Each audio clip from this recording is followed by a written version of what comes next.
talak itu tidak bisa dijatuhkan seketika, punya nilai lebih daripada satu. Bismillahirrahmanirrahim. Sebelum itu ini ada pertanyaan mendesak yang disampaikan pada kami tadi dalam waktu jeda. Saking mendesaknya langsung dikasih tulisan huruf besar semua. Ya, talak 3. Baik, kita jawab. Assalamualaikum Ustaz. Waalaikumsalam warahmatullahi wabarakatuh. Ini kisah saja ya, tapi ini nyata. Suami saya mengatakan talak 1 kepada saya pada saat emosi, lelah setelah pulang kerja. Ya lelah sih lelah, tapi kan nggak harus bilang talak. Saya pikir dulu-dulu nggak ada orang lelah langsung bilang talak.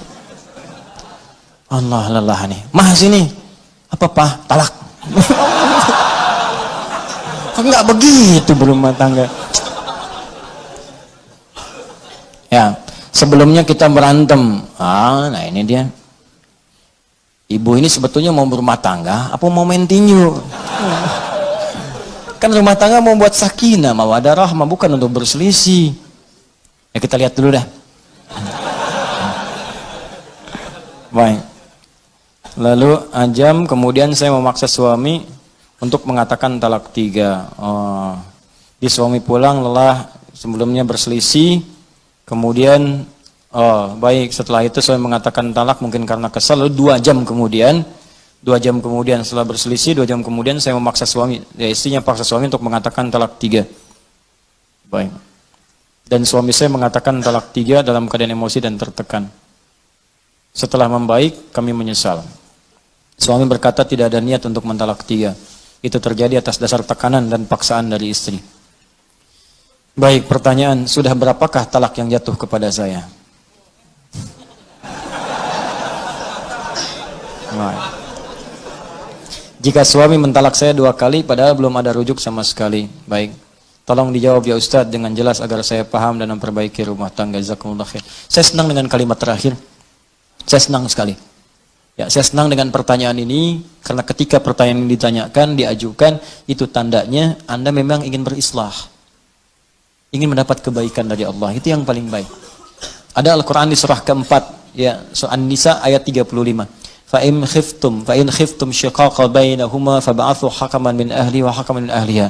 In yurida islaha yuwaffiqillahu bainahuma. Yang bertanya ini, yang menyampaikan pada kami, buka Quran surah keempat An-Nisa ayat 35, paling kiri di pertengahan. Allah menyampaikan jika dalam rumah tangga kalian khawatir ada perdebatan yang nggak bisa diselesaikan, sehingga berdampak pada perpecah belahnya rumah tangga.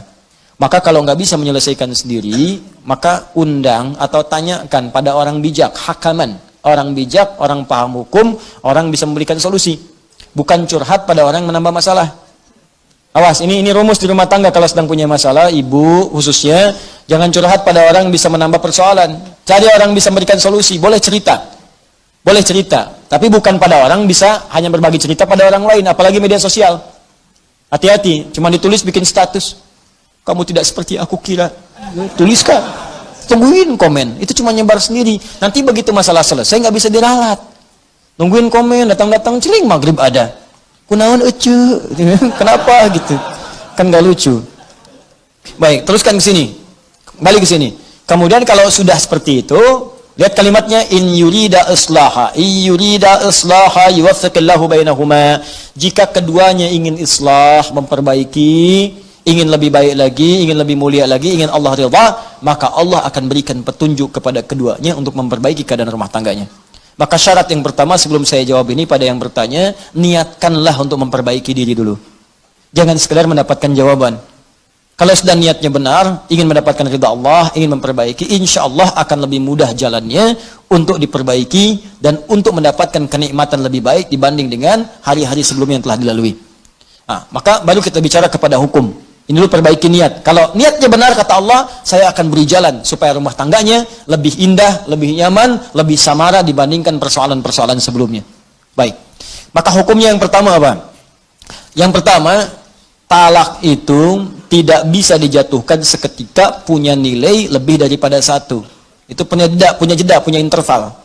Misalnya kalau dijatuhkan, misal keluar dari kalimat seorang suami, saya talak kamu saat ini. Mau diucapkan saya talak 10 kali, saya talak 3 kali, saya talak sepanjang gunung, saya talak misalnya dari Sabang sampai Merauke, ya, saya talak seluas samudra, tetap jatuhnya satu. Jatuhnya satu. Kapan satu itu kemudian prosesnya? Thalathata quru, 3 kali masa suci. Ditalak dalam keadaan suci misalnya, ya, kemudian dia haid sekali, dan yang kedua lagi haid lagi, yang ketiga kemudian haid lagi, suci pada yang ketiga kali, baru itu batas terakhirnya. Nah, talak ketika diberikan ini yang pertama disebut talak raj'i. Raj'i itu dari kata ruju', berpeluang balik. Jadi sebetulnya talak itu bukan untuk memisahkan asalnya, tapi untuk merenungkan supaya memperbaiki hubungan keluarga. Ini banyak orang salah persepsi.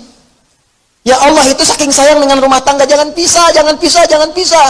Makanya ketika diberikan talak yang pertama, sulit nih, nggak bisa diselesaikan. Talak pertama ini disebut rujuk. Motivasi talaknya untuk berpikir supaya rujuk lagi. Bukan supaya pisah. Apalagi saat talak yang pertama ini sengaja berbuat onar supaya pisah betulan. Tidak, renungkan dulu, ini sejalan nggak, benar nggak di rumah tangga nih? Ya, ada nggak rasa cinta nih dalam saat sekali masa suci, ada nggak perhatian? Nanya nggak, kan? Ada nggak peluang untuk diskusi? Terbuka nggak untuk bicara, untuk perbaiki diri? Itu disebut rujuk namanya. Kalau dalam masa itu tiba-tiba ada ungkapan, maaf, aku rasanya berbuat banyak kesalahan kemarin. Atau ada rasa rindu, tiba-tiba nggak keluar kata-kata itu, tiba-tiba malamnya berhubungan misalnya. Dengan berhubungan itu selesai, nggak ada akad, nggak ada macam-macam, talaknya nggak berlaku lagi, selesai di situ. Ya, talak pertamanya selesai dan rujuk dia di situ. Ya, cukup dengan mengucapkan misalnya kita rujuk lagi, atau tanpa kalimat itu cuma berhubungan malam harinya. Begitu berhubungan selesai. Ini memang agak unik, katanya kesal tapi berhubungan, kan? Itu tandanya masih sayang. Ya, tanda sayang, ada tanda cinta, sudah. Begitu berhubungan, selesai, talaknya selesai, tuntas. Rujuk lagi. Rujuk, nggak berlaku talak. Paham ya? Nah, nggak berlaku hukum di sini. Jadi, masanya 3 kali masa suci. Kalau 3 kali ini, nggak ada sama sekali, memang dia abai. Ternyata bermaksiat di belakang istrinya misalnya. Atau istri bermaksiat di belakang suaminya. Ya, memang seperti itu, nggak bisa disatukan. Nggak ada sayang, nggak ada tanda, cuek, macam-macam dan sebagainya. Bahkan melarang untuk taklim, melarang untuk sholat, melarang macam-macam. Misal, gitu kan? Dalam masa suci ini 3 kali nggak ada apa-apa, maka perempuan bebas. Bebas di sini. Nanti ada hukum-hukum apakah mengembalikan iwad atau lainnya, tinggal diproses secara administratif. Talak. Tapi kalau suami dalam masa 3 kali suci ini, ya dia berkeinginan untuk rujuk dan dia menyatakan ingin memperbaiki diri. Makanya kalau ada hal seperti itu, boleh undang orang tuanya, atau paman, atau orang bijak, atau ustadz, minta mediasi. Apa yang kurang-kurang, pertemukan.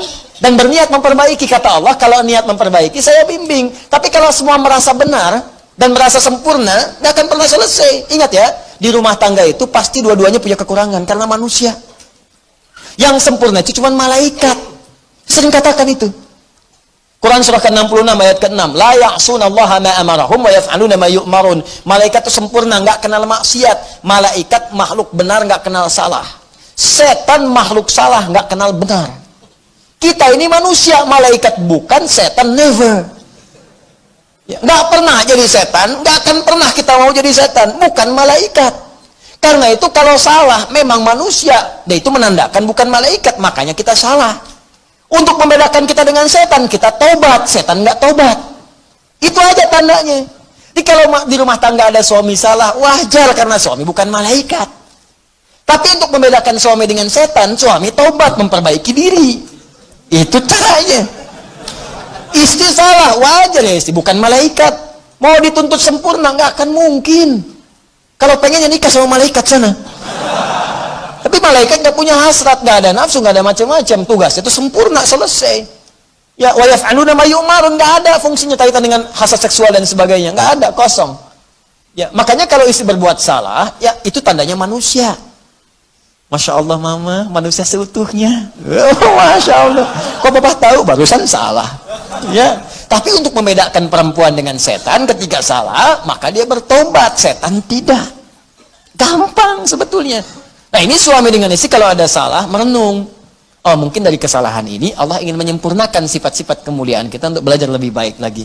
Kadang-kadang kan kenikmatan itu lahir setelah ada kesulitan-kesulitan. Coba antum kan lari-lari capek kan? Oh, aduh kasih teh tubruk aja. Teh tubruk tuh, teh tubrukin, air tubrukin sama teh kan. Jadi itu, kasih gula dikit yang biasanya nggak minum, jadi enak tuh minum. Enak. Biasanya pengen ini, pengen itu, kasih air putih aja enak, luar biasa. Ya enak gitu, kenapa? Karena ada keletihan, setelah itu mendapatkan kenikmatan. Makanya yusrun lahir setelah ada usrun. Inna ma'al usri yusra.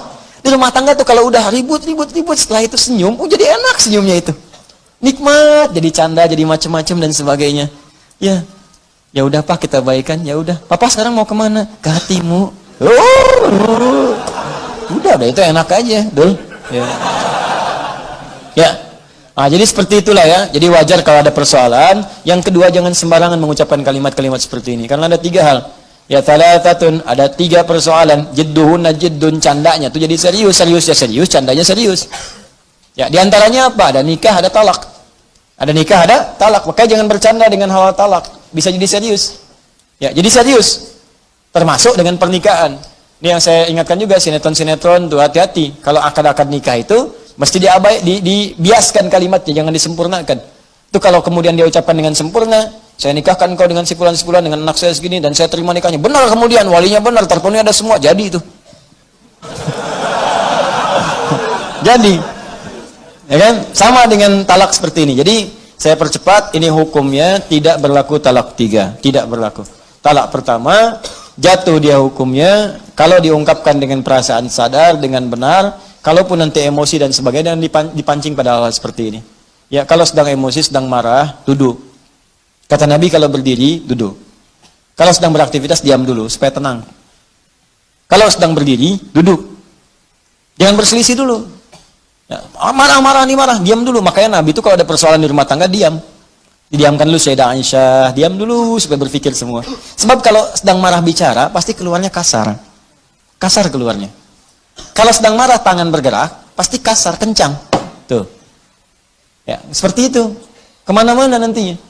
Diam dulu, itu rumusnya hebat di Islam. Cuman di Islam. Silahkan buka, cuman di Islam. Cek di setiap keadaan, setiap kepercayaan, nggak ada kaidah-kaidah itu. Ini urusan-urusan kaidah ya, dan urusan nilai. Silahkan. Sedang berdiri, duduk. Sedang duduk, berbaring. Tiduran dulu aja. Supaya lebih tenang dulu. Ya, kalau belum mampu juga wudhu. Ya, amarah itu kan api itu setan, padamkan dengan air. Wudhu, tenang gitu. Ya, jelas ya? Ya, bukan dengan pohon sengon, wudhu. Wudhu.